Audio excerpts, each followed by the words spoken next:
Hello friends, welcome back. I am Vivek Singhal from tradingwithvivek.com। और अभी इस वीडियो को बनाने का रीज़न ये है कि कई बार हम मार्केट में डरे होते हैं कि कहीं हमारा पैसा ख़राब ना हो जाए। मेहनत का पैसा है और ये बात बिल्कुल सही भी है। ये डर होना भी चाहिए, क्योंकि जब तक ये डर हमारे माइंड में रहेगा तब तक हम बेकार कंपनीज से बचे रहेंगे और अच्छी कंपनीज में पैसा लगाएंगे। देखो, सबसे पहला काम हमारा यही होना चाहिए कि उन बिजनेसेस की मार्केट लीडिंग कंपनीज को यहाँ पर एनालाइज किया जाए और एक लिस्ट बनाई जाए। जो कंपनीज अगले 10, 15, 20 ईयर्स तक यहाँ से ऊपर ही जाती हुई नजर आती हैं, based on the common understanding, एक जनरल समझ के हिसाब से कि बढ़ती हुई जीडीपी के साथ यहाँ पर कौन सी वो कंपनीज हैं जिनके प्रोडक्ट्स एंड सर्विसेज यहाँ पर लगातार अच्छा करते रहेंगे। और जब हम उन सेक्टर्स, उन इंडस्ट्रीज की मार्केट लीडिंग जो सबसे बड़ी कंपनीज हैं उनमें जब पैसा लगाने की बात करेंगे, तो हमारा जो सेफ्टी वाला कंसर्न है वो ऑलमोस्ट यहाँ पर खत्म होता हुआ नजर आएगा। क्योंकि अगर कोई इंडस्ट्री खराब होगी तो उसमें भी जो सबसे बेहतरीन कंपनी है, अगर वहां पर किसी इंडस्ट्री में डिमांड कम भी आएगी, तो जो उस इंडस्ट्री की सबसे बड़ी कंपनी है, मार्केट लीडिंग कंपनी है, उसका यहाँ पर खराब हो जाना या बेकार ही हो जाना या बैंकरप्ट हो जाना, इसके चांसेस ना के बराबर होंगे और सबसे लास्ट में उसका नंबर आएगा। उससे पहले बाकी कंपनीज यहाँ पर खत्म हो चुकी होंगी। फॉर एग्जाम्पल, जब सब प्राइम क्राइसिस आया था यूएस में भी, तो छोटे छोटे पता नहीं कितनी कंपनीज खत्म हुई, उसके बाद में सबसे बड़े कंपनीज का नंबर आया और एक दो बैंक ही वहां पर खराब हुए, बाकी सब संभल गए।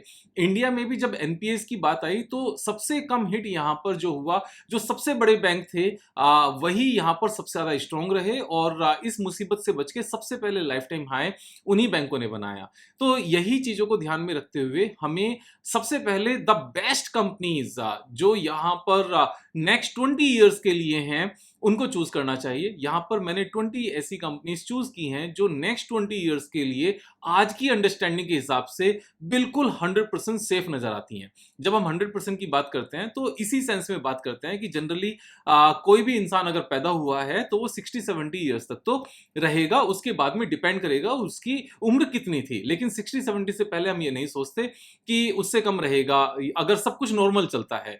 तो यहां पर भी जब हम इन 20 कंपनीज की बात कर रहे हैं तो सब कुछ नॉर्मल ही समझ रहे हैं कि India is a growing economy, और ग्रोइंग इकोनॉमी के साथ में यहां पर जब लगातार बिजनेस बढ़ेगा तो ये कंपनीज पार्टिसिपेट करेंगी और ये कंपनीज यहां पर मार्केट लीडिंग कंपनीज बनी रहेंगी और ये उन सेक्टर्स को बिलोंग करती हैं जिनकी यहां पर प्रोडक्ट्स एंड सर्विसेज की डिमांड बनी रहेगी। अब जब हमने अच्छी बिजनेसेस की, अच्छी कंपनीज को यहां पर सिलेक्ट कर लिया, उसके बाद यहां पर बात आती है टेक्निकल पैरामीटर्स की, टेक्निकल अंडरस्टैंडिंग की।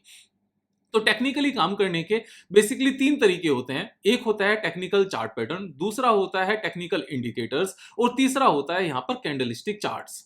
तो तीन तरह के यहां पर टेक्निकल एनालिसिस होती हैं।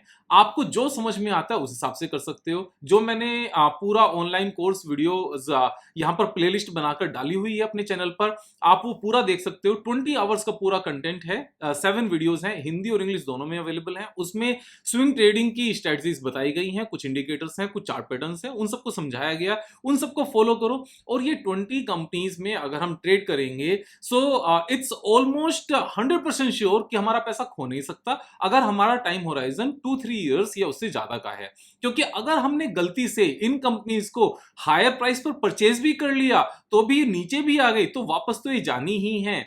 क्योंकि यही कंपनीज इंडिया की बैकबोन हैं, जो स्टॉक मार्केट की हम कह सकते हैं। और स्टॉक मार्केट की बैकबोन वाली कंपनीज एक्चुअल में इंडियन जीडीपी की भी बैकबोन है, क्योंकि यही कंपनीज हैं जो सबसे ज्यादा अपने फील्ड में टॉप लेवल पर बिजनेस करती हैं। और अगर वो बिजनेस यहां पर खत्म हो जाए तो बाकी सारी कंपनीज भी चरमरा जाएंगी और बाकी सारी इंडस्ट्रीज भी बेकार हो जाएंगी। क्यों? क्योंकि अगर बैंकिंग यहां पर खराब हो गया तो कौन सी इंडस्ट्री चलेगी? अगर आईटी यहां पर खराब हो गया तो बैंकिंग अपना ऑनलाइन सारा काम कर पाएंगे क्या?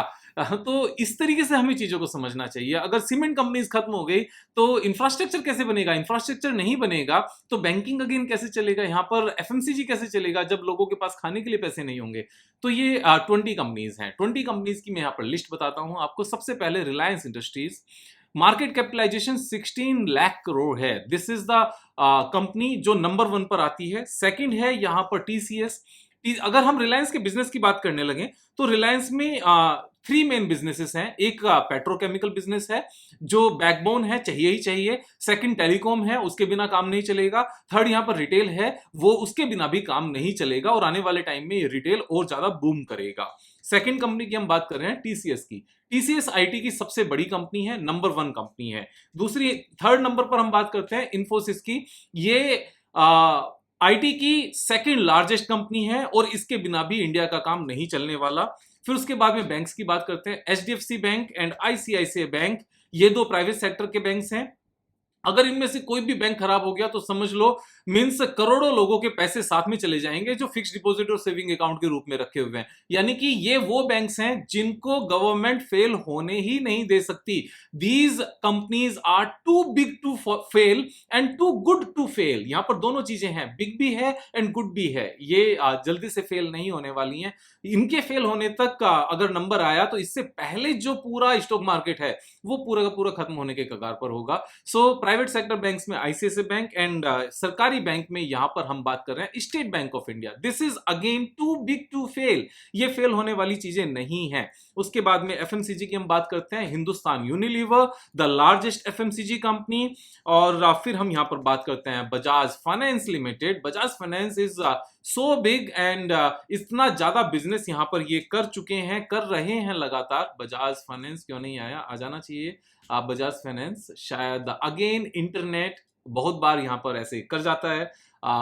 घर में और भी बहुत सारे लोग काम कर रहे होते हैं, फिर मुझे अपने मोबाइल से कनेक्ट करना पड़ता है और मोबाइल से फिर कनेक्ट हो जाता है। Anyways, so Bajaj finance limited ये हमारा लार्जेस्ट कंपनी है अपने सेक्टर की कंज्यूमर फाइनेंस में। Too big to fail again Asian paint, paint industry की सबसे बड़ी कंपनी है। टाइटन ज्वेलरी में सबसे बड़ी कंपनी है और अपनी एक अलग ही रेपुटेशन रखती है। अल्ट्राटेक सीमेंट जो सीमेंट में सबसे बड़ी कंपनी है। नेस्ले यहां पर फूड प्रोडक्ट्स की सबसे बड़ी कंपनी है। उसके बाद में पिडलाइट का अपना ही एक प्रोडक्ट है जो बेसिकली वाटर प्रूफिंग प्रोडक्ट्स बनाते हैं और एडहेसिव बनाते हैं। तो ये लार्जेस्ट कंपनी है अपने फील्ड की। ब्रिटानिया अगेन ब्रेड में बिस्किट्स में सबसे बड़ी कंपनी है। डाबर यहां पर अपने फील्ड की सबसे बड़ी कंपनी है। Havells electricals and electronics, it's a rare combination. बहुत ही कम ऐसी कंपनीज हैं जो इलेक्ट्रिकल्स और इलेक्ट्रॉनिक्स दोनों चीजें बनाती हैं। हेवेल्स उसमें से एक है, इसके पास इलेक्ट्रॉनिक प्रोडक्ट्स भी हैं और इलेक्ट्रिकल्स भी हैं। और उसके बाद में Apollo hospital, one of the largest company, और ये कंपनीज यहां से 10 टाइम्स कब हो जाएगी over a period of time में, 2-3 साल की बात नहीं कर रहा, but it's a consistent compounder.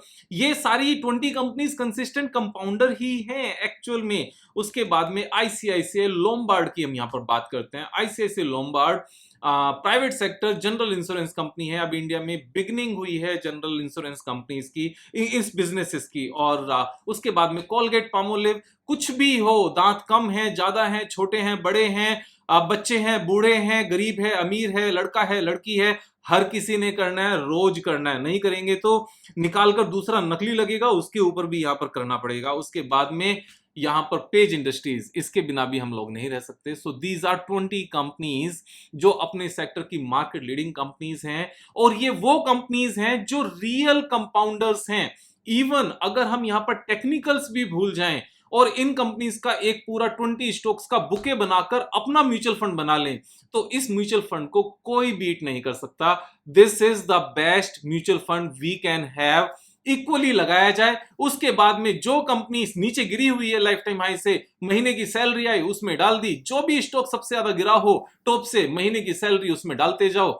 और रिच बनने से फिर कौन रोकेगा, कोई नहीं। क्योंकि जब इतनी समझ होती है तो इतनी समझ आती ही तब है जब हमारी किस्मत में रिच बनना लिखा होता है। आप इन जो बेसिक कॉन्सेप्ट्स हैं लाइफ के, इन सबको भी हमें समझने की जरूरत है। इन सबको समझने के लिए जो आपके आध्यात्मिक ग्रंथ्स हैं उनको पढ़ना सीखो। नेटफ्लिक्स से थोड़ा सा टाइम निकालो और थोड़ा सा आध्यात्मिक ग्रंथों की तरफ भी ध्यान लेकर जाओ।